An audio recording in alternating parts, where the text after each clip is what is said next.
날들이 점점 풀려간다는 것을 느끼는 요즘이죠. 일상의 회복이 어쩌면 우리의 묶여있던 신앙까지 회복할 수 있는 기회가 되지 않을까 기대해 봅니다. 우리의 일상과 신앙이 조금씩 깨어난다는 것을 풍성한 집회 소식으로 체감하게 되는데요. 그동안 여러 교구 및 부서 집회들이 우리의 마음과 발걸음을 재촉해 바쁘게 달려왔습니다. 언젠가 어느 성도분이 제게 해주셨던 말씀이 기억에 나는데요. 그리스도인에게 전도 집회 말씀은 주식과도 같고 주일 말씀은 별식과도 같다. 신앙의 매 끼니는 익숙한 맛이지만 우리의 힘의 원천이 되기에 더 소중하게 여겨지는데요. 익숙함에 속아 소중함을 잃지 말아야지 생각하게 됩니다. 끊임없이 되새김질하고 내 신앙으로 소화시키면 우리의 신앙은 활력이 넘치고 더욱 깨어 살 수 있지 않을까요? 우리의 모임이 더욱 깨어 있는 사람들의 모습이 될 수 있기를 바라며 하나님이 함께 하시는 광야에서 만난 엘림, 그러므로 깨어 있으라 찬양 듣고 시작합니다.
안녕하세요. 라디오 엘림에 출연해 주셔서 감사합니다. 먼저 전도사님 소개 부탁드립니다. 안녕하세요. 저는 양현준 형제라고 합니다. 현재는 우남 1교구 식구들과 함께 교제하고 있고 또 교회학교 초등부에서 함께 봉사하고 있습니다. 저는 90년 8월 3일에 구원 받았고요. 그때가 국민학교 5학년 때였는데요. 그 이후로 쭉 서울에서 이제 뭐 교회는 이제 서울에서 뭐 여러 군데로 옮겨 다니긴 했지만 서울에서 신앙생활 하다가 2018년 4월 1일부로 서울 서부교회에서 전도인으로 부름 받고 또 4년간 또 봉사하다가 2022년에 광주교회로 이렇게 오게 됐습니다. 그래서 주님 앞에서 또 광주교회 그 식구들과 함께 교제하는 것이 굉장히 또 기대도 되고 또 많이 두렵고 또 떨리는 부분도 있지만 아무튼 잘 부탁드립니다. 네. 네, 90년도면 제가 태어나기도 전에 구원을 받으셨어요. 오늘 이 시간이 들으시는 분들께도 유익이 되겠지만 저 역시 신앙의 선배님을 통해서 많이 배워야겠다는 생각을 해봅니다. 얼마 전 견고한 신앙이라는 주제로 하신 주의 말씀을 들으면서 은혜는 감사를 이끌어내고 감사는 변화를 이룬다.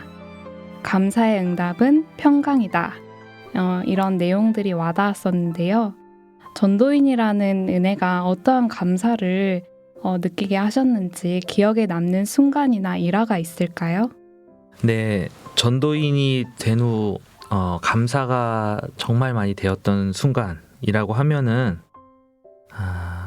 상담할 때 또 말씀을 전해드릴 때가 가장 감사가 되는 것 같습니다. 2018년 또 2019년 학예 수양회를 참석하면서 또 그 가운데 상담하면서 상담 받으시는 분이 말씀을 잘 받아들이실 때가 가장 감사가 됐던 것 같습니다. 경험이 많지 않아서 상담이 어려울 때도 있고 또 부담될 때도 많이 있었는데요. 하지만 상담 받으시는 분들 중에 말씀을 잘 이렇게 들으시는 분을 보면은 하나님께서 이 봉사에 저를 써주신다.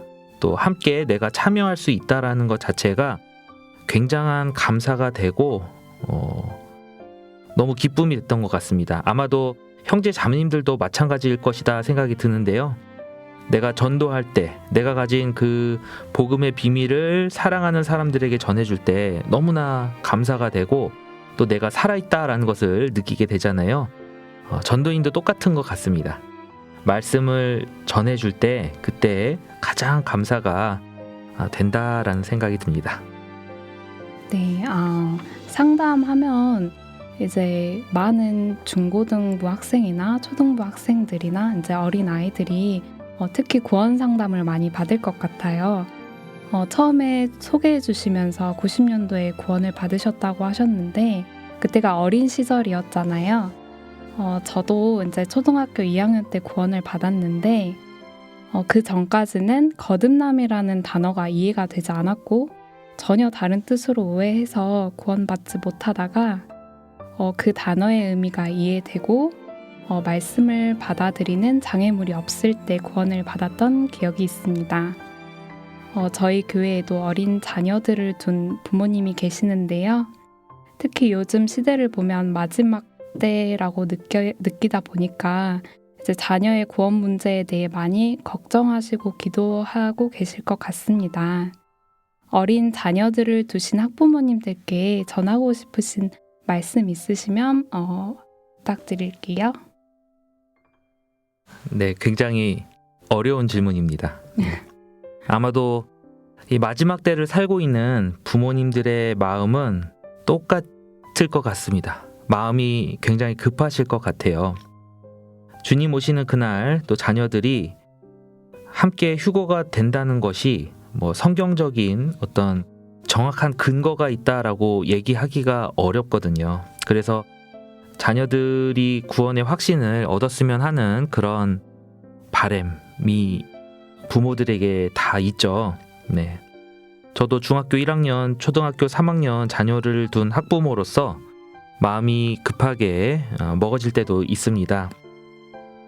그런데 그런 조급한 마음으로 아이들의 구원 문제를 급하게 풀려고 하다 보면 더 엉킬 수 있다 생각이 됩니다. 저는 초등학교 국민학교 5학년 때 구원을 받았습니다.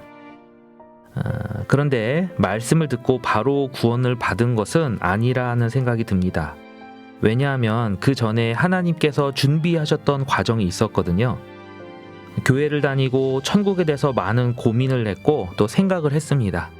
내가 이렇게 교회를 다니면서 천국에 못 가면 무슨 소용이 있을까? 그런 생각을 하면서 살았던 그 시간들이 있었습니다. 고민을 한 시간이 있었던 것이죠. 실은 그 시간들이 있었기 때문에 말씀을 듣고 깨달을 수 있었습니다. 우리 교회 그 청년회 때 구원받으신 분들의 간증을 들어보면 구원받을 때 내가 어떤 이 신앙을 얻기 위해서 선택해야 됐을 때가 있습니다. 고민했을 때가 분명히 있거든요. 교회 안에서 성장해서 구원받은 형제 자매님들도 마찬가지일 거예요. 물론 어렸을 때부터 말씀은 다 들었지만 어느 한순간 구원에 대해서 굉장한 고민을 하게 되고 진지하게 그 복음 앞에서 자기 자신을 돌아보는 시간이 있었을 거예요. 그 시간이 없었다면 구원을 받기가 어려웠겠죠. 성경의 모든 인물들도 다 마찬가지거든요. 요한복음 3장의 니고데모는 자신이 하나님 나라를 볼 수 있을까 고민했습니다. 예수님께서는 그 니고데모에게 말씀해 주시죠. 사람이 거듭나지 아니하면 하나님 나라를 볼 수 없느니라. 요한복음 4장의 사마리아 여인도 6번째 남편을 두고 있지만 행복하지 못했습니다. 그때 예수님을 만나게 됐고 그리고 그분이 메시아인 것을 확인했습니다. 사도행전에 나오는 이디오피아 내시도 성경을 읽으면서 이것이 무슨 뜻일까 고민했을 때 하나님께서는 집사 빌립을 통해서 그에게 말씀을 가르쳐 주십니다. 공통점은 무엇이냐면은 분명한 고민이 있었다라는 거예요. 그런데 우리 자녀들이 정말 그 구원에 대해서 복음에 대해서 정말 고민하는 시간이 있느냐. 우리가 구원이라고 하는 것이 실은 복음의 내용을 외우는 것이 아니거든요. 이것이 주문을 외우는 것처럼 외우는 것이 아니기 때문에 학생들도 그것을 진지하게 받아들이고 고민할 시간이 분명히 필요합니다. 어떤 그 예가 하나 생각나는데요. 학예 수양회 때 어떤 어머니가 자녀를 데리고 왔어요. 굉장히 어린 그 따님이었는데 전도사님 이것 보세요. 우리 아이가 복음의 내용을 정확하게 얘기하고 있어요. 라고 하면서 한번 해봐. 이렇게 막 그 라디오 플레이 버튼 이렇게 누르듯이 그렇게 아이에게 이야기하는 그 장면을 본 적이 있습니다. 물론 그 아이는 복음의 내용을 정확하게 이야기했지만 그 아이의 마음속에 정말 주님의 사랑이 심겼을까 하는 것은 의문이 듭니다. 정확하지가 않았거든요. 복음의 내용을 외운다고 해서 구원이 되는 것이 아니라 그 사람의 마음속에 정말 그 하나님의 사랑이 심겨야 되는 과정이 필요한 거거든요. 아무리 선생님이 수학 문제를 열심히 칠판에 적어줘도 자기 것이 되지 않는 것처럼 성경 속의 진리도 본인이 직접 고민하지 않고 또 그 앞에 진지하게 서보지 못한다면 자기 것이 될 수가 없습니다. 그래서 제가 학부모님들께 정말 당부드리고 싶은 것은 급하게 생각하기보다 답을 쉽게 알려주기보다 그 아이가 정말 하나님 살아계신 것을 더 진지하게 확인할 수 있도록 또 자신이 어떤 존재인지 깨달을 수 있도록 그런 이제 성경 속에서 자신을 진지하게 돌아보는 시간을 가질 수 있도록 도와주는 것이 더 필요하다 생각됩니다. 아무리 그 학생들이라고 하더라도 자기 자신에 대해서 고민해보지 않고 구원받을 수가 없기 때문에 그렇죠. 그래서 그런 당부를 좀 드리고 싶습니다. 네. 고민과 선택이라는 말이 정말 저한테도 되게 공감이 되는 그런 말인 것 같아요. 그래서 학부모님들께서도 이 말씀을 들으시고 이제 아무래도 기다리고 인내해야 되는 시간이 있겠지만 결국은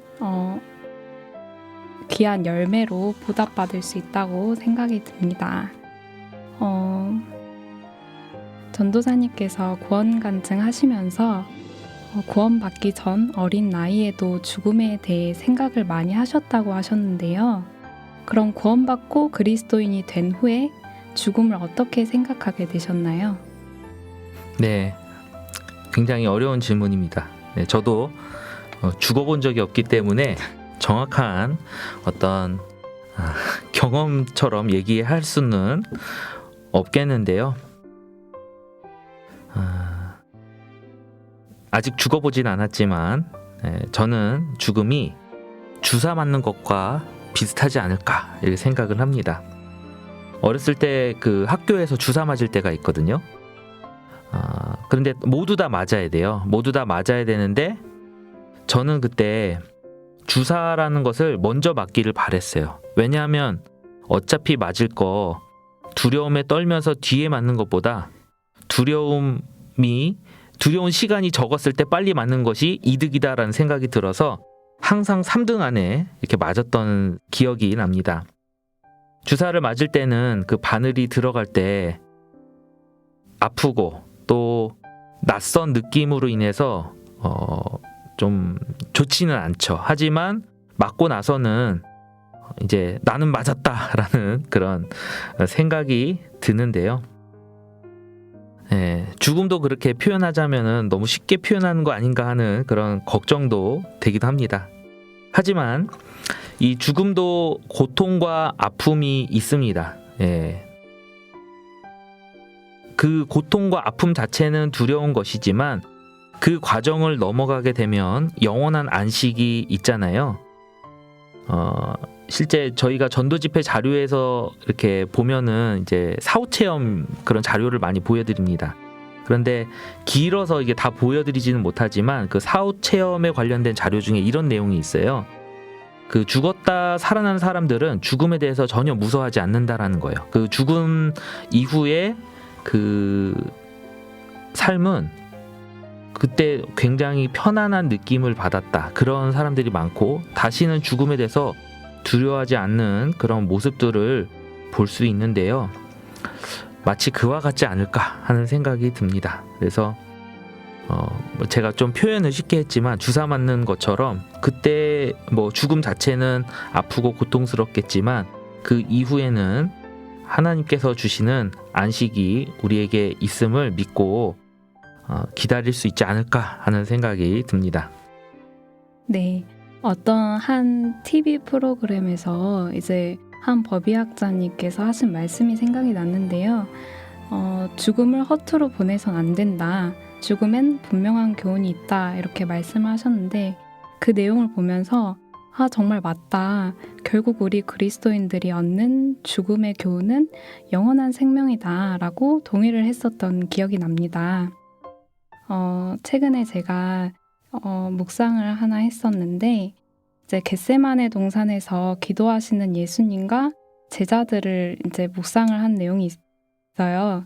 이제 처음에 예수님께서 기도하시러 겟세마네에 도착을 하셨을 때 제자들에게 기도할 동안 여기 있어라 이렇게 하시고 또 3명의 수제자들을 데리고 가서 깨어 있어 기도하라 하시고 더 나아가서 하나님 앞에서 기도하시는 내용을 쭉 읽었었는데 그 말씀 속에서 교회의 제 모습을 생각하게 되었는데요.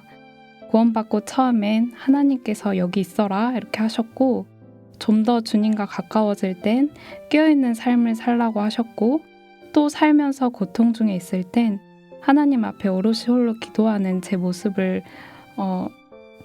보였는데요. 내가 주님과 더 가까이 갈수록 또 교회 안에 더 깊게 있을수록 주님께서 요구하시는 내용도 달라지고 어쩌면 때론 무거워질 수도 있겠다라는 생각이 들었습니다.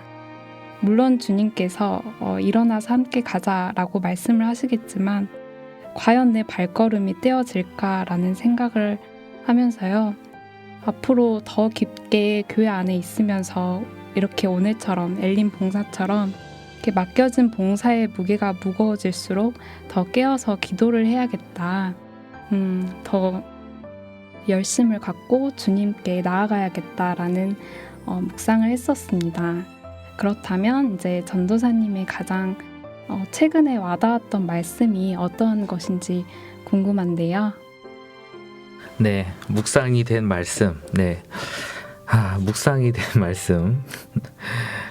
최근 학생들 공과를 준비하면서 정말 새롭게 다가온 말씀이 하나 있었는데요. 네, 이사야 53장 3절 말씀입니다. 그는 멸시를 받아서 사람에게 실어버린 바 되었으며 간고를 많이 겪었으며 질고를 아는 자라 마치 사람들에게 얼굴을 가리우고 보지 않음을 받는 자 같아서 멸시를 당하였고 우리도 그를 귀히 여기지 아니하였도다. 이 말씀이 왜 묵상이 됐냐면요. 실은 이사야 53장에 대해서 그 학생들에게 가르쳐야 되는 것인데 관련된 이미지를 검색하다 보니까 예수님이 계시고 또 많은 사람들이 있는데 많은 사람들이 눈을 가리고 있는 거예요. 그것을 보다 보니까 이게 무슨 그림이지? 하는 생각이 들었습니다. 한참 보다 보니까 이사야 53장 3절이구나.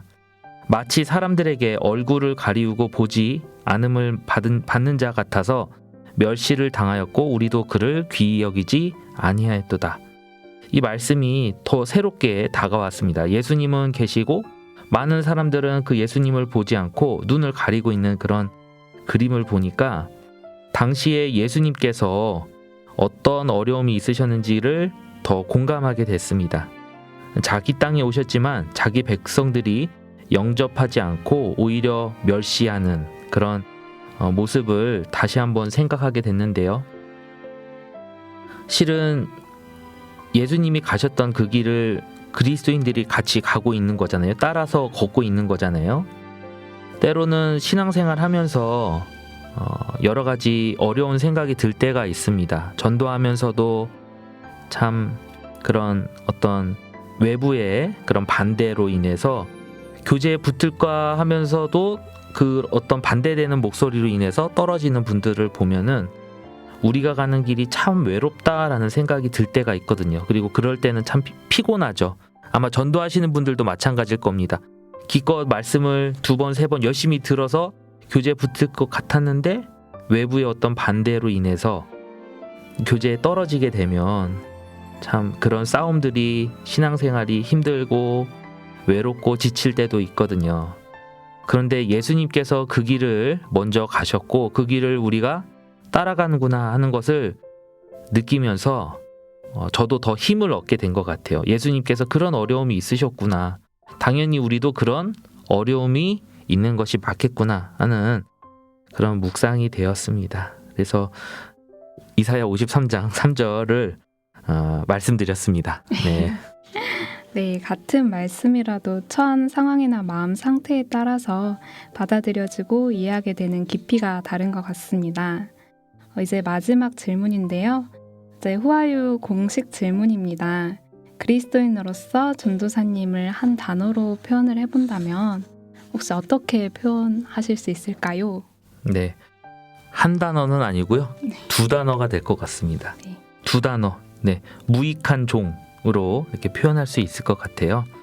우리가 주님 안에서 하는 모든 봉사든 어떤 우리의 삶이든 어떤 것이든 간에 실은 우리가 받은 은혜에 대해서 은혜에 비하면 너무 작은 것들을 드리고 있는 거잖아요. 그래서 어떻게 제가 살더라도 하나님 앞에 무익한 종이다라고 이렇게 표현할 수밖에 없을 것 같습니다.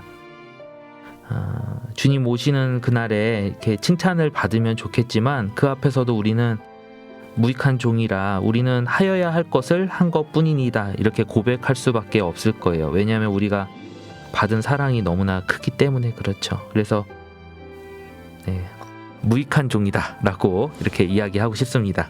네, 감사합니다. 이제 오늘 후아유에 함께 하신 소감을 이제 들어볼 텐데요. 어떻게 네, 소감 한 말씀 부탁드립니다. 네. 이렇게 엘림을 통해서 또 많은 분들을 이렇게 만날 수 있어서 좋은데 한편으로는 참 이렇게 마이크 앞에 서니까 너무 부끄럽고 이렇게 앞에서 얘기하는 것처럼 제가 정말 잘 살고 있나 정말 이렇게 무익한 종이라고 얘기할 만큼 이렇게 잘 살고 있나 그런 반성도 많이 되는 것 같습니다. 네.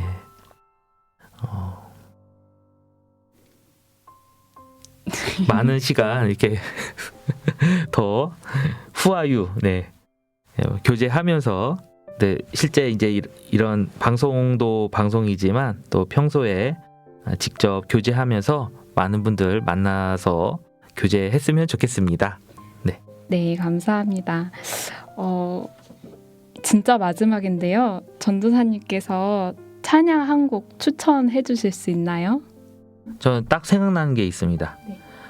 그 이름이라는 찬양. 예, 굉장히 옛날 겁니다. 네. 네, 전도사님의 추천 찬양 그 이름은 잠시 후 들려드리겠습니다. 양현준 전도사님 오늘 후아유에 함께 해주셔서 정말 감사합니다. 저희 엘림도 전도사님과 가정을 위해 기도하겠습니다. 그러면 이렇게 화이팅을 외치고 후아유는 다음 달에 찾아오겠습니다. 제가 양현준 전도사님 하면 같이 화이팅 이렇게 외쳐주시면 됩니다. 네. 네, 양현준 전도사님 화이팅!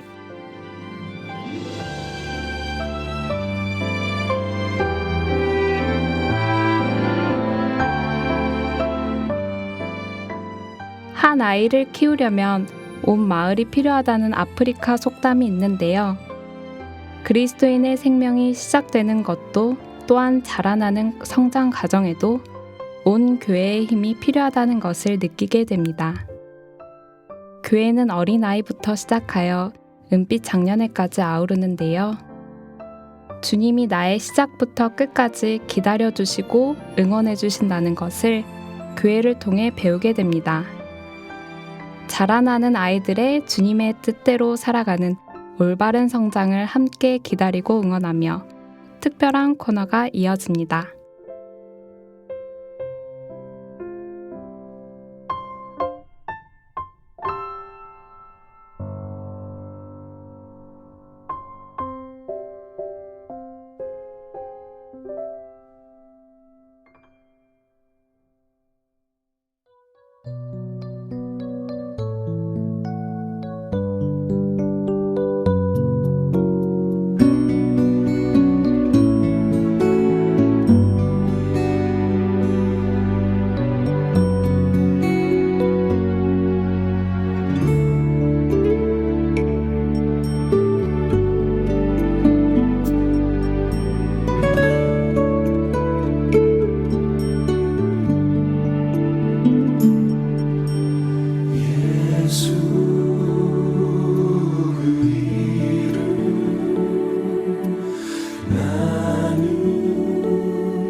그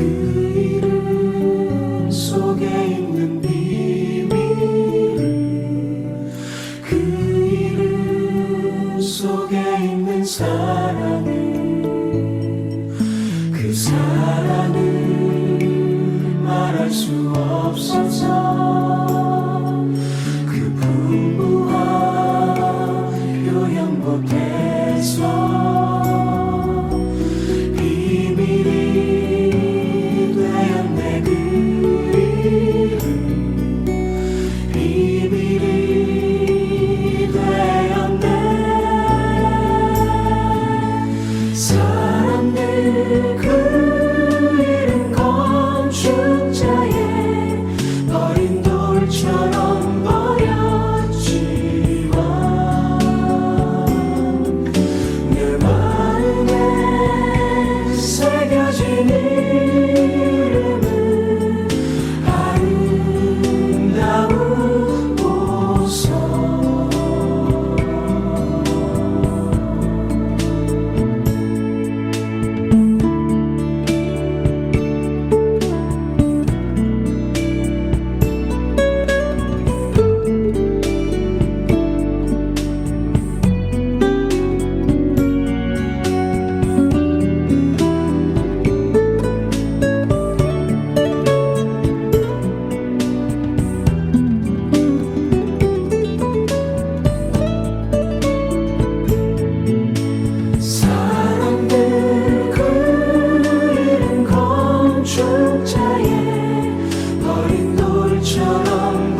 거제 외도에는 뻥 뚫려버린 빈 가슴이 보이는 공허라는 조각 작품이 있습니다.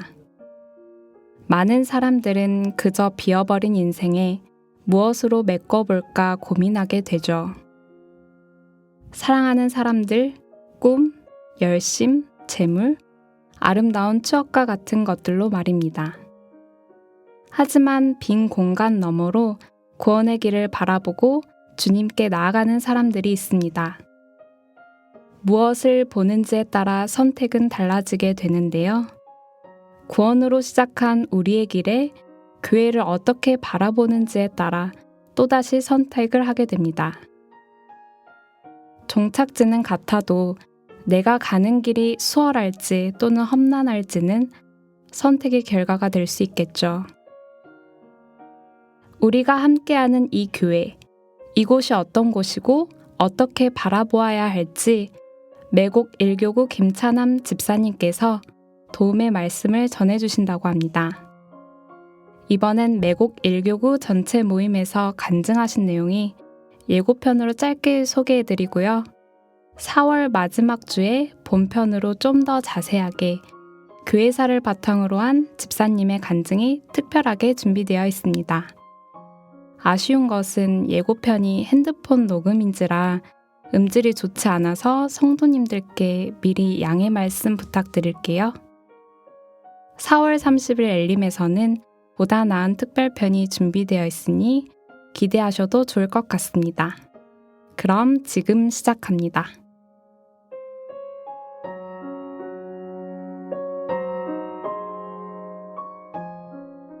교회의 그 뿌리, 시작 이런 것을 알고 있는 사람이 살아있을 때 한 번씩 이렇게 일러드리면 어쩔까 그런 필요를 가끔 느꼈습니다. 저는 5.18 때 11월 달에 구원을 받았는데 그때 나이가 45입니다. 40 그러면은 부록 나이라고 해서 부록이 무슨 뜻이다냐 그런 걸 조금 생각해 보고 찾아보니까 유혹되지 않는 나이다. 그러니까 자기 어떤 주관을 가지고 똑바로 흔들리지 않는 그런 의미가 그 부록이라는 뜻이 있더라고요. 45살에 구원을 받았으니까 엄마한테서 태어나갖고 45년 후에 45살 한참 그 선생언니라고 아주 동분서주하면서 교장선생님께 인정을 받고 동료 직원들한테 부러움을 받고 학생들한테 존경을 받고 저로서는 열심히 살았습니다.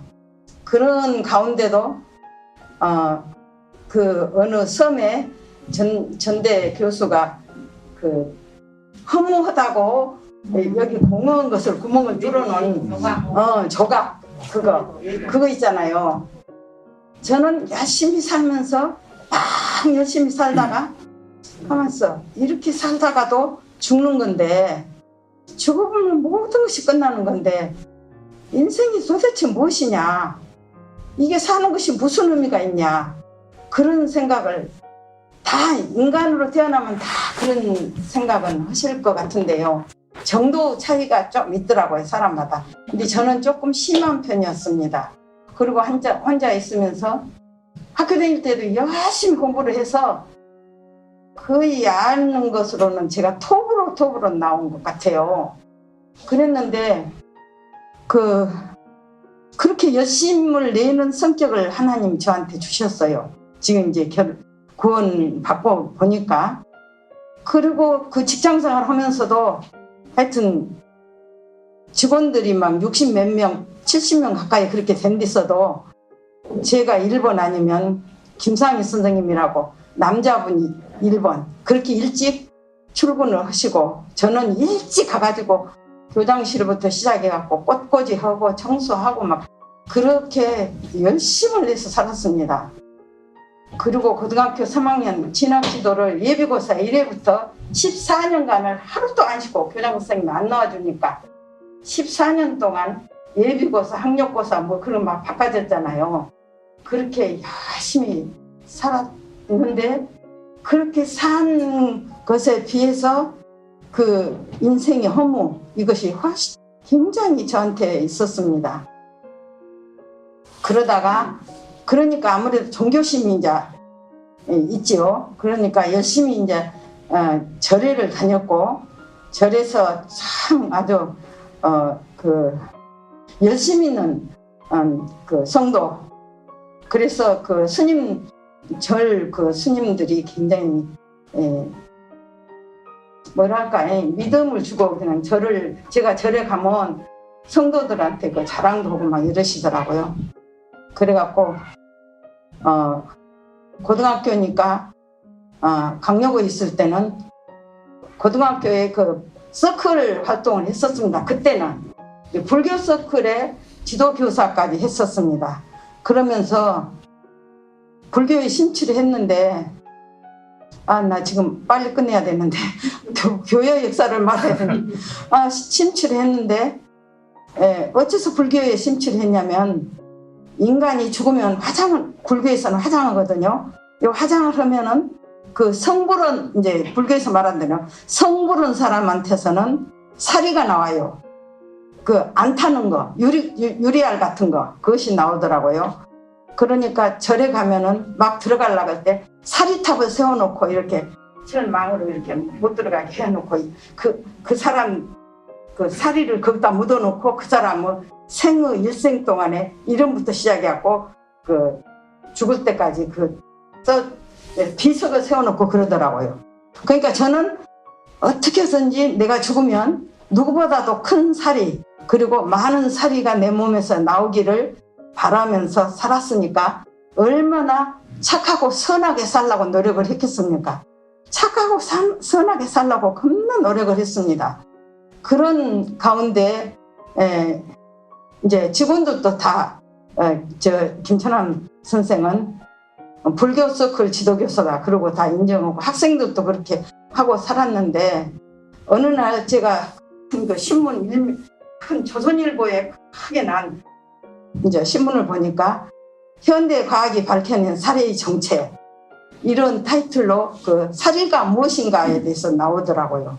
저는 그것을 목적으로 그 종교생활을 하고 있는데 근데 결론은 뭐냐면 남녀 간에 성생활을 안 하면 몸에서 유리알 같이 그렇게 불에 타지 않는 살해가 생긴대요.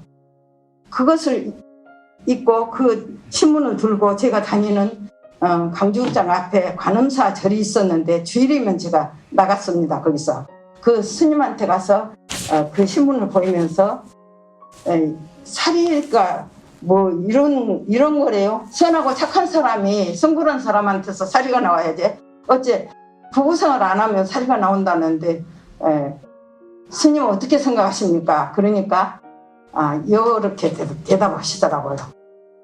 신앙, 종교라는 것은 과학으로만 풀 수 없는 것이요. 그게 굉장히 저한테는 대단히 좋은 그 답이었다고 생각이 돼요. 그러지요. 과학으로만 풀 수 없는 것이 종교다고 신앙이다고 그렇게 얘기했던 것이 기억이 나요. 하여튼 간에 그래서 저는 굉장히 심취해 갖고 있으면서 유명한 절은 다 돌아다니고 유명한 스님들은 다 만나보고 인생이 무엇이요? 어디서 왔어? 어떻게 살아야 돼요? 그 좋은 곳을 가려면 어떻게 살아야 그곳을 갈 수 있어? 그렇게 스님들한테 질문했는데 스님들마다 인생관, 종교관, 철학관, 지식의 정도 이런 것에 따라서 나 질문은 똑같은데 사람마다 다 틀리게 답을 해줬거든요. 이 반대로 이제 구원을 받은 다음에 제가 어떤 구원받은 사람들한테 다 똑같은 질문하죠. 인생은 무엇이요? 어디서 왔어? 어떻게 살아야 돼요? 어디로 가요? 그렇게 가려면 어째요? 그런 질문도 사실은 필요 없는데 하면 구원받은 사람의 답은 똑같아요. 10명이면 똑같아 다. 근데 그 구원 안 받은 사람은 아까 말한 대로 지식 정도, 인생관, 철학관, 종교관 이런 것에 따라서 그게 답이 없는 거죠. 그러더라고요. 그런 가운데도 저는 항상 내가 죽어도 지구는 돌 것인가. 내가 죽으면 지구가 멈춰야 되는데 내가 죽어도 지구는 돌 것인가. 항상 그런 생각을 했었습니다. 엄마가 내가 죽으면 우리 엄마가 굉장히 슬퍼할 것이다. 그러나 그것도 세월이 지나가면 희석될 것이다. 색깔이 옅어질 것이다. 그런 생각을 하고 있다가 그 동료 선생님들의 권유로 이 말씀을 듣게 되었습니다. 그러니까 저는 막 도망다녔어요. 동료 선생님들이 말씀 듣자고 하면 네가 믿는 하나님, 예수님 사생자다. 어떻게 저는 가정선생이었거든요. 그러니까 어떻게 인간이 태어나는 것은 난자와 정자가 결합을 해서 세포 분열이 일어나야 생명체가 되는 거다. 그런데 무언 처녀가 아기를 갖는다냐? 사생자예요. 예수는 막 핍박했어요. 제가. 그리고 부처는 가비라성의 왕녀로 생로병사를 고민하다가 보리수 아래서 깨달았다. 적어도 신은 그 정도 돼야 되는 거 아니냐? 어떻게 처녀가 아기를 낳아가지고 마곡간에서 나냐? 나같이 천한 사람도 저는 사실은 택시 안에서 낳는데 그래서 이름이 차남입니다. 수레차 아들나라고 그 다음에 아들나라고 우리 성모가 남자를 써갖고 차남 그렇게 했는데 그래도 하여튼 따질 때는 나같이 천한 사람도 따뜻한 방에서 태어났다. 근데 어쩌면 예수는 무슨 마곡간에서 태어나냐 신이 돼갖고 그렇게 했었는데 하여튼 권유로 해서 제가 11월 8일인가 7일인가 날짜는 모릅니다. 어느 날 너무나 확실한 답을 제 마음에 딱 성령이 그때 그러니까 저는 그때 성령이 온 줄은 몰랐습니다. 성령이 내게 나중에 들어보니까 성령이 내게 딱 오시면서 모든 문제가 깨끗이 해결되어 버려요. 순간적으로. 그러니까 얼마나 기쁘던지 목사님 턱 밑에서 3학년 그때도 3학년 하니까 늦게 끝나니까요. 오면 자리가 없어요. 그럼 많은 사람이 앉아있는데 그 사이사이로 걸어올 수 있는 그 틈새기는 있더라고요. 그러면 목사님 이 설교 단상 바로 옆에는 목을 이렇게 들고 해야 되니까 그가 비어있어. 그러니까 일주일간 거기서 들었는데 그 말씀을 듣는 순간에 어떻게 기쁘면서 눈물이 그냥 눈물이 나도 모르는 사이에 눈물이 쭉 흐르면서 모든 그 텅 비어있는 이 가슴이 꽉 찬 느낌을 받았어요. 그리고 모든 문제를 깨끗이 해결되었어. 지금 우리 할머니들이 약 4명 중에 1명이 구원이 아니거든요. 그 숫자가 지금 우리 은장에. 그런데 그 사람들은 목사님들이 얘기하신 거 다 압니다.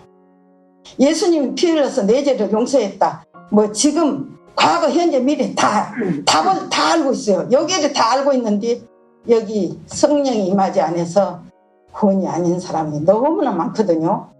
4명 중에 1명이더라고요. 계산해보니까. 그런데 젊은 사람 속에도 가끔은 요거는 알아. 근데 여기가 없어. 그건 성령이 안 오고 지식으로 받은 자기만 아는 구원이고 그런 분들 얘기하잖아요. 자매님 어쩐지 생명이 없는 것 같아. 잘 좀 들어봐 이러잖아요. 그럼 얼마나 성질을 내고 울고 땅을 치고 막 그래요. 할머니들도 그러더라고요.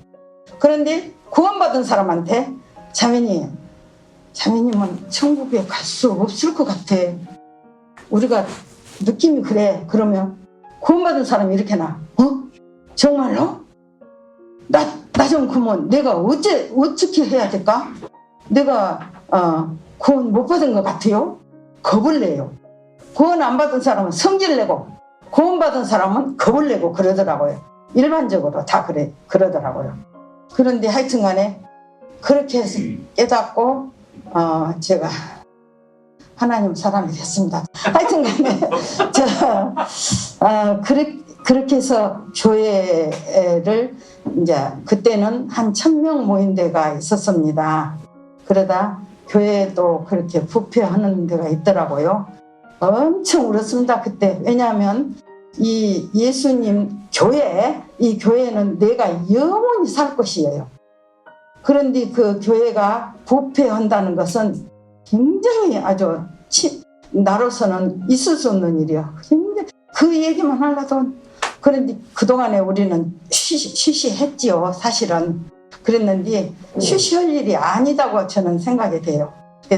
361장 찬송 내게 있는 모든 것을 바치기 전에 복을 받을 줄 생각 마라. 요것을 이제 주로 거기서 부르면서 그 재물을 요구했던 것이 그것이 그때 저로서는 그 찬송이 내게 있는 모든 것을 바치기 전에 복을 받을 줄 생각 마라. 361장이거든요. 근데 그렇게 바치라고 했는데 나는 그렇게 할 수 없다.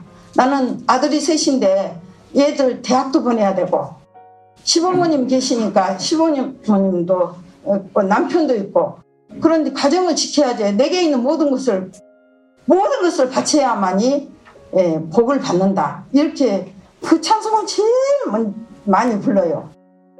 근데 저는 거기에 거부를 했었습니다. 근데 나중에 이제 알았어요. 그러면서 괴로웠죠. 왜냐하면 하나님께 복을 받고 싶은 것이 나는 누구보다 욕심이 있는데 내게 있는 모든 것을 바치기 전에는 복을 받을 줄 생각 말라고 하면 다른 사람은 다 바치는데 나 혼자 안 바치고 하나님 복을 못 받는다는 것은 있을 수 없잖아요. 그런데 그것이 아니란 거 알았습니다. 나의 생을 다 바치는 거.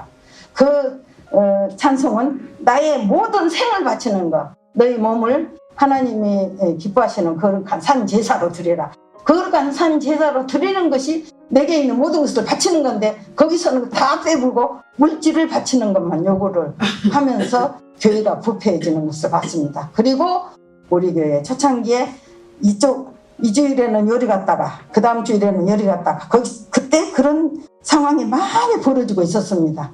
근데 제가 마음을 다른 사람 구원받은 사람들의 외국 사람들의 책을 그동안에 많이 6개월 동안에 엄청 읽었습니다. 그러고는 밤을 새고 있고 왜냐하면 바른 곳으로 찾아가야 되니까 그래갖고 딱 마음에 찾아갔을 때 우리 아이들 셋 있고 우리 시어머니 오고 저오고 우리 형제는 지금 그때 해롱해롱 할 때고 5시 딱 갔는데 간증을 시키더라고요. 근데 올라가서 간증을 하면서 끝나서 요리 쉬어보니까 우리 식구 5명 하고 그리고 합해서 17명이 시작됐습니다. 그때 전일 빌딩이라고 전남밀버사 빌딩이 있었습니다. 구 도청 앞에 그 전일 빌딩에 조그만 주일날 사람들이 모여서 영어를 가르치는 곳인데 조그만데 주일만 우리가 썼거든요. 거기서 17명이 몽간영 목사님 4분이 3명, 4명 애기들 데리고 옆에서 그러니까 우리 주일학교 시작 여기서 하시고 그분 애기들은 빼고 목사님 4분하고 여기서 말씀 듣는 사람 또 우리 애들까지 전부 17명이 교회를 시작했습니다. 지금은 어디서 교회 시작하면 뭐 물건 같은 거 갖고 와서 우리한테 이렇게 어머니 전체 모임을 가져가서 우리는 이렇게 해서 어려운 가운데서 뭐 교회를 짓는 거 어쩌고 하니까 많이 사주세요 어쩌고 그렇게라도 했지만 우리는 그런 의지하고 문댈 데가 아무것도 없을 때 강주교회 17명이 죽게 아니면 깜라치로 그때 제가 다른 얘기는 다 안 하고 여러분들이 그때는 왔다 갔다 하니까 저쪽으로 몰려갔다가 또 요리 왔다가 그랬거든요. 다 가도 좋습니다. 나는 지금부터 우리 아이들과 함께 예수님 바라보면서 이렇게 가겠습니다. 그것이 예수님 하나님이 우리를 끄집어내서 우리 교회 시작한 시초였습니다. 그때가 언제냐면 1983년 2월 겨울이었어요. 그때부터 시작해서 지금 이렇게 됐는데 지금 구원받은 사람은 그 옛날을 모르시니까 그 사이에 우리를 등지고 나간 사람들 엄청 많습니다. 언제 도암동교에서는 지난번에 이선희 자매 나와서 간증 살짝 얻으면은 그 청년이 70명이 못 됐는데 청년이 70명 나갔어요. 그러면 누구 들어오고 나왔냐면 고등학교 3학년들까지 해서 70명이 한꺼번에 다 나갔어. 그때 유명훈 목사님 심무하고 처음으로 계실 때인데 그렇게 다 나갔을 때 어쩌겠습니까? 우리들이 밥이 타도 밥 앉혀놓고 밥 탄 중도 모르고 먼 산을 바라보고 하늘 바라보면서 하나님께 기도하면서 크게 울고 하죠. 이 사람들 다 잡으려고 백영훈 목사님 지금 독일에 가신 그 백영훈 목사님 우리 캄보디아에 간 우리 아들 막둥이 아들 그다음에 윤택희 하는 형제라고 있습니다. 그 서에서 삼형제 같이 이 사람들 지키느라고 가서 세워본 게 70명 엄마 70명 나갑니다 그러더라고요. 왜 가서 시어봤냐면 다음 주일에 우리 교회로 와 그 아들이 그래갖고 또 잡아가려고 그러니까 얼굴을 익히느라고 이 서에서 가서 누구누구 여기 빠졌는가 이렇게 봐서 오고 지난번에 백영화 자매가 우리 11구역이었거든요. 그 자매 집에서 많이 울고 하여튼 백영화 자매 아주 어렸을 때인데 지금은 어른이 그렇게 됐더라고요. 하여튼 그렇게 해서 시작해갖고 세상에나 만상에나 이렇게 크고 좋은 교회당도 크고 그리고 사람도 이렇게 많은 사람 후원해 주시고 감사한 뒤 40년 우리 교회 역사를 이렇게 짧게 한번 쓰겠어.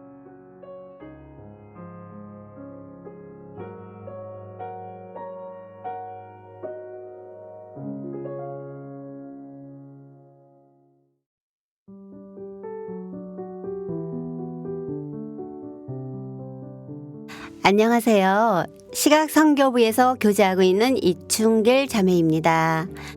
이렇게 좋은 날 저희를 초대해 주셔서 감사드립니다. 먼저 시각장애인 청년인 강상술 형제님과 봉사자 고선희 자매님을 모셨습니다. 인사하실까요? 안녕하세요. 시각선교부에서 교제하고 있는 강상술 형제입니다.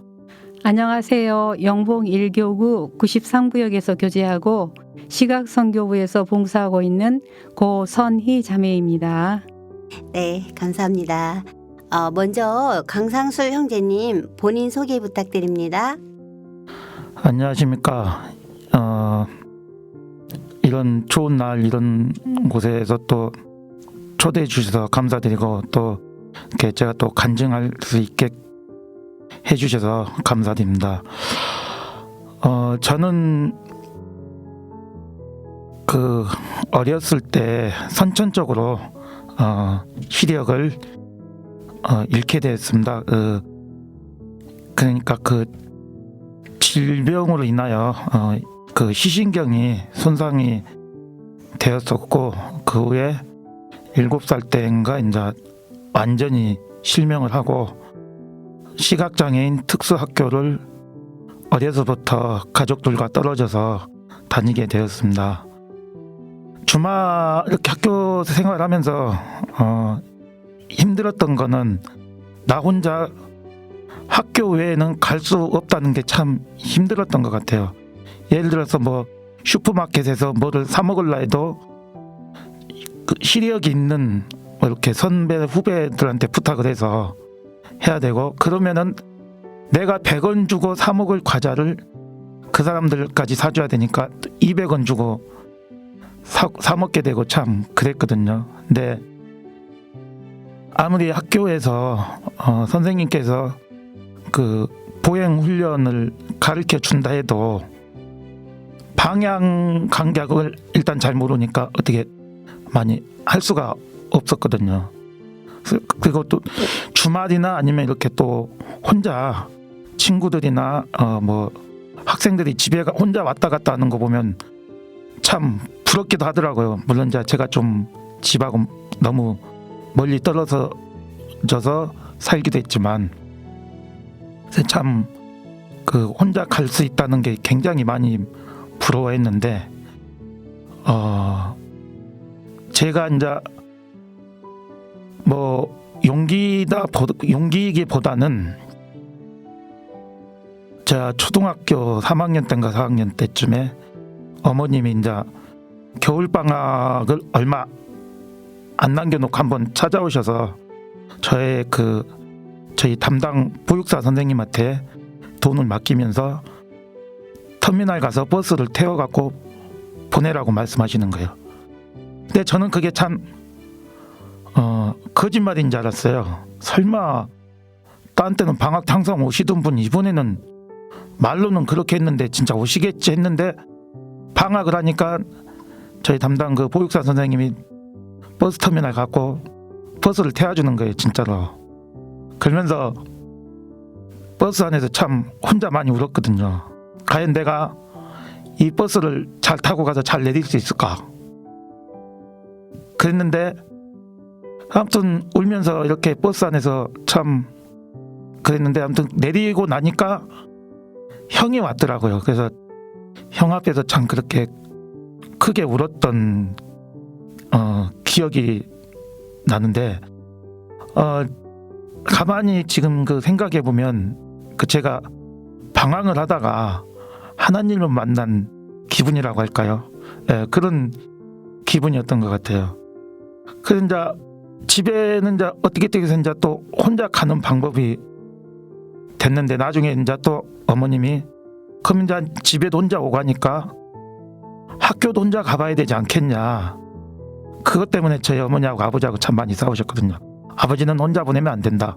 어머니는 그래도 이제 중학생도 되고 했으니까 혼자 가는 법을 익혀야 된다 해서 또 버스를 태워갖고 보내주시는 거예요. 그 광주 가는 버스를. 근데 내리고 나니까 아쉬운 거는 참 저인 거예요. 그래서 이제 후배가 하고 터미널에서 만나게 됐는데 길이 엇갈려갖고 못 만났어요. 그래서 지나가는 사람한테 무조건 물어봐가지고 제가 어디를 가려고 하는데 시내버스 몇 번 좀 태워주십시오. 그렇게 해서 이렇게 학교까지 왔던 것 같아요. 그 학교가 외지에 있다 보니까 그 동네에는 이제 그 사람들하고 돌아다니고 아니면 이제 보행 훈련 시간에 많이 돌아다녔기 때문에 이제 길을 어느 정도 익혀놨기 때문에 그래서 이제 어떻게 보면 지금도 항상 나를 이렇게 장애를 극복할 수 있게 해준 것에 대해서 어머님한테 감사드려요. 지금도 그 저와 같이 시각장애인 학교를 나오고도 혼자 이렇게 보행을 못하는 그 시각장애인들이 참 많거든요. 그에 비하면 저는 항상 고맙다고 생각하고 있어요. 아, 네, 그렇군요. 너무 감사합니다. 이번에는 고선희 자매님께서는 언제부터 봉사를 하셨고 봉사를 지원하게 된 동기 좀 말씀해 주시겠어요?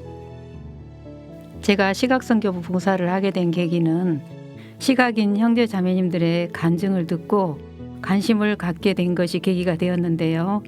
형제님 한 분은 장애로 활동이 자유롭지 못함에도 시각장애인들에게 말씀을 전하려고 열심히 사셨고, 또 중도 실명으로 전명이 되신 자매님은 건강할 때는 거부했던 말씀을 공고한 삶을 통해 구원받게 되었음에 감사한다는 간증이었습니다. 그리고 저도 나이가 들어가며 시력이 저하되면서 시각인들에 대한 불편의 마음이 더 가던 터에 시각선교부 부서 홍보를 통해 봉사 지원을 하게 되었고 5년 정도 함께 교제하고 있습니다. 아, 네, 그렇군요. 감사합니다. 그럼 상승률 형제님께서는 언제 구원을 받으셨고 구원받고 나서의 생활에 변화가 있다면 어떤 게 있는지 부탁드립니다. 네, 저는 2010년도에 구원을 받았는데요.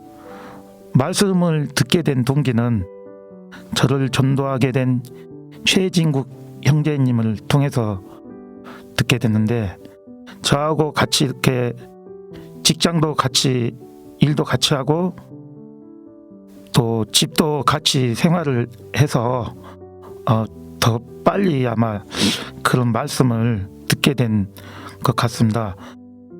저는 그 교회 일반 교회도 다니고 뭐 학교에서도 이렇게 아침마다 신앙생활하고 그랬지만은 하나님은 있다는 거는 많이 들었지만 하나님이 나를 구원을 내 죄를 어떻게 용서하고 나를 어떻게 구원해야 된다는 거는 전혀 몰랐어요. 근데 그 말씀을 듣게 된 동기는 이렇게 우리 최진국 형제님이 이렇게 아침마다 아니면 뭐 이렇게 좀 일주일에 뭐 집에 오면 녹음을 해가지고 여기 이렇게 다른 교회에 있는 시각장애인 형제자매님들한테 보내고 그랬거든요. 근데 녹음을 하니까 뭐 어쩔 수 없이 그냥 들었어요. 그냥 자연스럽게 뭐 그때서 저보고 뭐 처음부터 뭐 말씀 같이 들어보세요 뭐 그런 말 한 적도 없었고 뭐 그냥 저는 그냥 들어보면 참 재밌겠다 해서 이제 듣는데 이렇게 참 거부감이 없이 그런 말씀을 자주 들었던 것 같아요. 그러다가 제가 일하는 곳에 그렇게 이모님이 여기 광주교회 다니신 분이었거든요. 그래서 이제 그 일하는 곳에 가까운 데가 서북교회가 있어가지고 가자고 해서 그냥 한 번만 가보자 해서 그냥 뭐 단순하게 따라갔죠. 근데 말씀을 듣다 보니까 좀 얼핏 막 좀 그런 생각나는 막 그런 말씀 비슷한 말씀이 많이 있더라고요. 그래서 이걸 내가 언제 들어봤지 해서 이제 생각을 해보니까 녹음을 하고 있을 때 들었던 말씀이구나. 거기에서부터 이제 그때부터 좀 듣기 시작해가지고요. 나중에 이제 우리 최진국 형제님을 따라서 여기 교회에 와서 좀 상담도 하고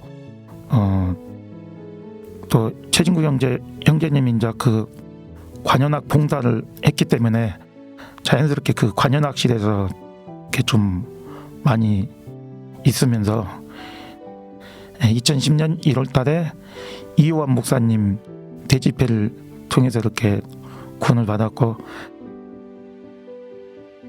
그러면서도 이제 그 좀 한동안은 세상 것을 많이 못 보겠는데요. 그러다가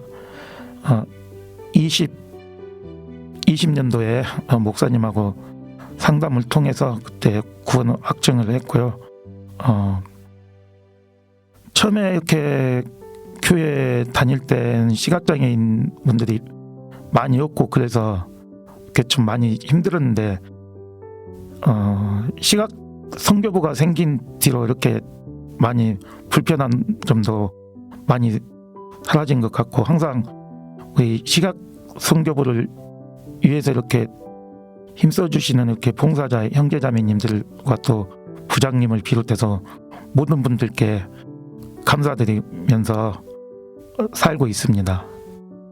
네, 감사합니다. 그 상술 형제님은 그 색상에 대해서 잠깐 말씀해 주시겠어요? 네, 저는 색상을 이렇게 뭐 어렸을 때 실명을 해서 그런지 색상을 구분은 못해요. 그래서 만져보면은 이렇게 누가 이렇게 뭐 이거는 빨간색이다, 이거는 하얀색이다 이렇게 하면서 이렇게 만져주면은 이게 빨간색이구나, 하얀색이구나 뭐 이렇게 그 정도로 알지. 이렇게 뭐 그러니까 그 저희가 한계가 있는 게 뭐냐면 뭐 시를 짓더라도 보는 사람이 짓는 거하고 저희 그 안 보이는 시각장애인들이 짓는 거 같은 주제여도 많이 이렇게 좀 그런 차이점이랄까요? 좀 그런 게 없잖아 좀 있는 것 같아요.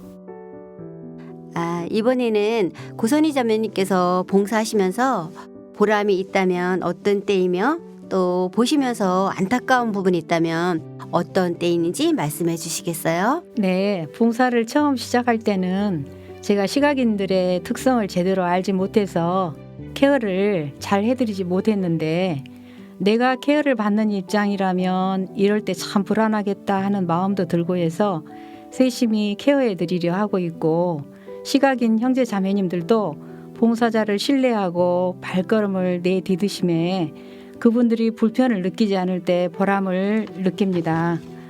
그보다 더 큰 보람은 형제 자매님들의 구원이 확증이 되고 신앙이 점점 더 굳건해짐을 볼 때입니다.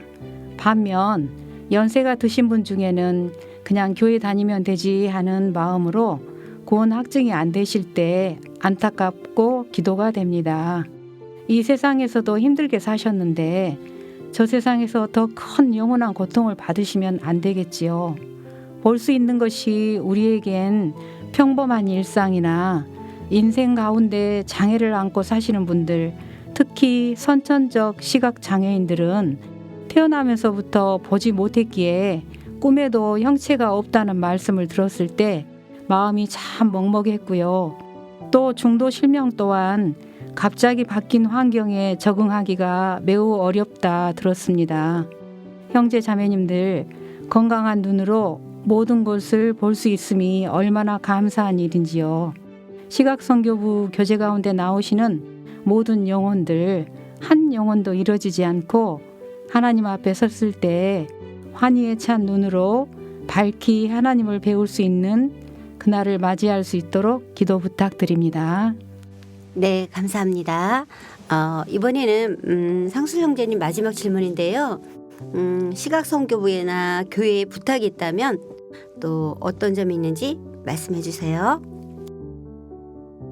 저희 광주교회 형제자매님들이 약 한 4,000명에 4,500명 정도 된다고 들었거든요. 근데 주변에 아마 이렇게 또 저희처럼 시각 장애를 가진 형제자매님이나 아니면 좀 신앙생활 하시는데 눈이 불편하신 저시력인 분들도 아마 계실 것이라고 봅니다. 신앙생활 하는데 시력이 불편하시거나 시각장애인 형제자매님들이 계시면 저희 시각선교부로 이렇게 안내를 해주시거나 오시면 항상 문은 열려 있고 따뜻한 마음으로 환영해 드립니다. 그리고 이제 저희 저는 이제 눈이 아예 안 보여서 전맹인데요. 이렇게 지나가다가 이렇게 인사를 받거나 뭐 그럴 때가 있어요. 근데 그냥 인사를 하게 되면 이것이 나한테 한 건지 아니면 나를 안내하고 가는 봉사자인지를 모르거든요. 그러니까 저희 시각장애인 형제 자매들한테는 인사하실 때 이렇게 손을 잡아주시거나 그러시면서 누구누구 뭐 형제 자매입니다. 그렇게 말씀해 주시면 저희도 이렇게 좀 반갑게 하고 그러거든요. 처음에 교회 다니기 시작할 때 그런 오해도 많이 받았어요. 저 형제는 왜 인사했는데 내가 인사했는데 왜 인사를 안 받아주지? 그런 오해도 많이 받고 그랬거든요. 그러니까 항상 인사하실 때 그렇게 해주시면 감사드리고 또한 저희 시각 선교부가 더 많이 이렇게 발전하고 커질 수 있도록 이렇게 또 형제자매님들의 기도와 응원 부탁드리겠습니다. 감사합니다. 네, 감사합니다. 귀하신 형제자매님들, 오늘은 두 눈을 감으시고 한번 걸어보실래요? 발자국이나 몇 발자국이나 가시는지, 어떤 마음이 드시는지 한번 느껴보셔요. 아마도 많이 두려우실 겁니다. 부딪힐 것 같고, 넘어질 것 같고, 보이지 않아서 다칠 것 같아 두려움이 가득할 겁니다. 그런데 시각장애인들은 깜깜한 나날을 삶으로 반복하면서 살고 계십니다. 우리 모두 나의 그 신체의 모든 부분을 큰 감사함으로 느껴보시는 시간이 되셨으면 좋겠습니다. 주님께서는 아름다운 자연 만물과 형제 자매님들 또 사랑하는 가족들의 모습에서 감정까지 읽을 수 있는 그 눈이 얼마나 큰 은혜인지 다시금 깊이 감사드리는 시간이시길 바랍니다. 이렇게 주님께서 시각선교부를 엘린 방송을 통해서 사랑받는 것 같아서 힘이 나고 감사드립니다. 오늘도 함께 나눌 수 있어서 주님께 영광 올립니다. 이상으로 시각선교부 두 번째 소식을 마칩니다. 감사합니다. 감사합니다.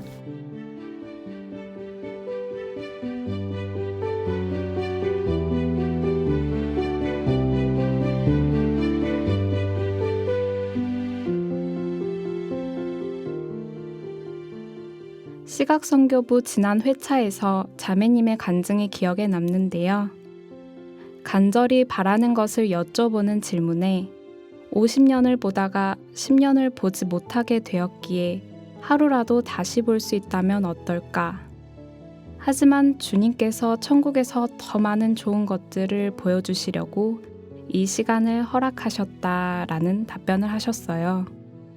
가졌다가 잃게 된 시간에 대해 저는 감히 어떤 말씀을 드리기 어렵지만 잃었지만 찾게 될 그날이 오면 보는 것뿐 아니라 생명까지 얻었다는 기쁨을 더 크게 느끼실 자매님의 모습이 마음에서 그려졌습니다.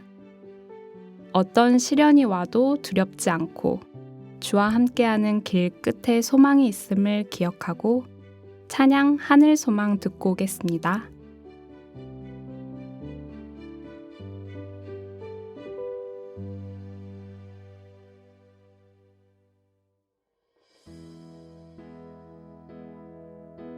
나 지금은 비록 땅을 버타며 살지라도 내 영혼 저 하늘을 디디며 사네.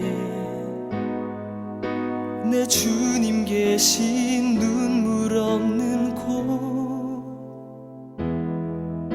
저 하늘에 숨겨둔 내 소망 있네. 보고픈 얼굴들, 그리운 이름들 많이 생각나. 때론 가슴 터지도록 기다려지는 것. 내 아버지 너른 품 날 맞으시는 저 하늘에 쌓둔 내 소망 있네. 주님 그 나라에 이를 때까지 순례의 걸음 멈추지 않으면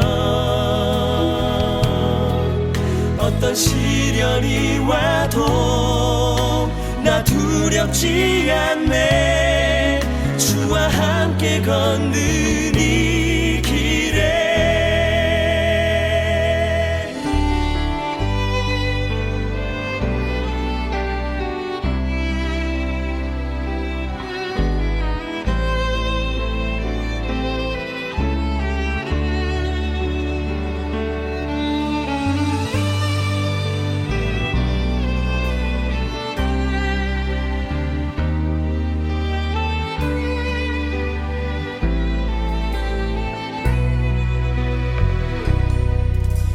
나 지금은 비록 땅을 버타며 살지라도 내 영혼 저 하늘을 디디며 사네. 내 주님 계신 눈물 없는 곳, 저 하늘에 숨겨둔 내 소망 있네. 보고픈 얼굴들, 그 이름들 나만이 생각나. 때론 가슴 터지도록 기다려지는 곳. 내 아버지 너른 품 날 맞으시는 저 하늘에 쌓둔 내 소망 있네. 주님 그 나라에 이를 때까지 순례의 걸음 멈추지 않으면 어떤 시련이 와도 나 두렵지 않네. 주와 함께 걷는 이 길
전도 집회 첫째 날, 하나님께서 창조하신 만물을 보며 과학의 신비는 창조의 설계를 이해할 수 있는 원리로 밝혀내는 것에 있지 않을까 생각하며 이해하고 감탄할 수 있게 해주신 하나님께 감사합니다.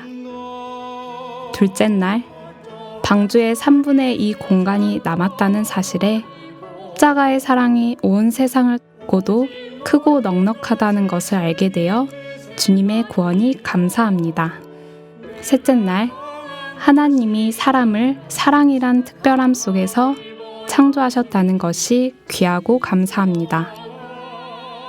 넷째 날, 시대를 알고 나의 위치가 어디인지 확인하며 인생에 중요하고 중요하지 않는 것들이 무엇인지 알 수 있게 해주셔서 감사합니다.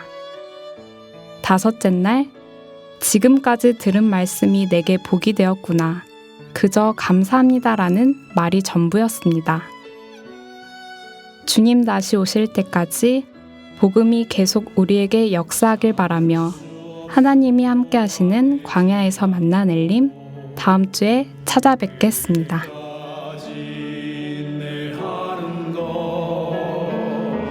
감사할 수 없는 그런 조건에서도 감사하며 사는 것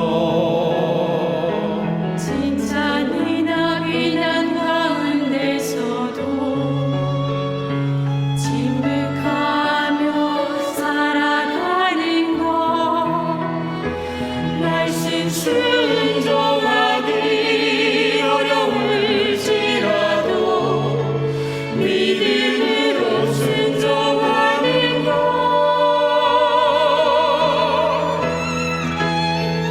어떠한 자기 주장도 버리고 오직 모든 것을 주님 뜻에 맡기며 내가 강한 것이 아니라 주가 강함을 보여주니 진정한 겸손 겸손은 겉사람이 드러나지 않고 속사람이 드러나는 것 하나님과 가장 가까운 사람이 바로 겸손한 사람